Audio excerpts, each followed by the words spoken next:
Kryetari i Partisë Demokratike Sali Berisha ka reaguar pas protestës së zhvilluar në kryeqytet, duke e përshkruar atë si një moment suksesi për mbështetësit e opozitës. Në një komunikim me qytetarët përmes rrjeteve sociale, ai tha se pjesëmarrja e lartë dhe qëndresa e protestuesve treguan sipas tij vendosshmërinë për të përballur me qeverinë. Dje ishte ditë triumfi për kryengrisësit paqësor të pamposhtur, të cilët u përballën dhëm për dhëm, 3 orë me narkoshtetin në një betejë epike kundër qeverisë së paligjshme të Tiranës, farsës tyre elektorale, vjedhjeve tyre të papërmbajtura. Guximi i kryengrisëve paqësor ishte, mund të them, i jashtëzakonshëm. Tipari më kryesor i 20 shkurtit 96 ishte se të rinjt dhe adoleshentët u bën me qëndresën e tyre, guximin, trimërinë e tyre e opozitës e kryengritjes. Në fjalën e tij, ai drejtoi akuza të forta ndaj kryeministrit Edi Rama dhe përfaqësuesve të mazhorancës.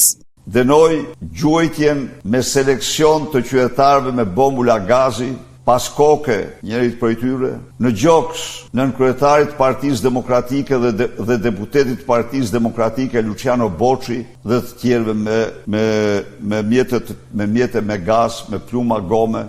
Lideri i opozitës ngriti shqetësime dhe për mënyrën e ndërhyrjes së policisë gjatë ubimit, duke pretenduar përdorimin e forcës ndaj qytetarëve. Ai foli për përdorimin e gazit lotësjellës pranë ambienteve të xhamisë në Namazjas, duke cilësuar këtë si cënim të hapësirës së besimtarëve.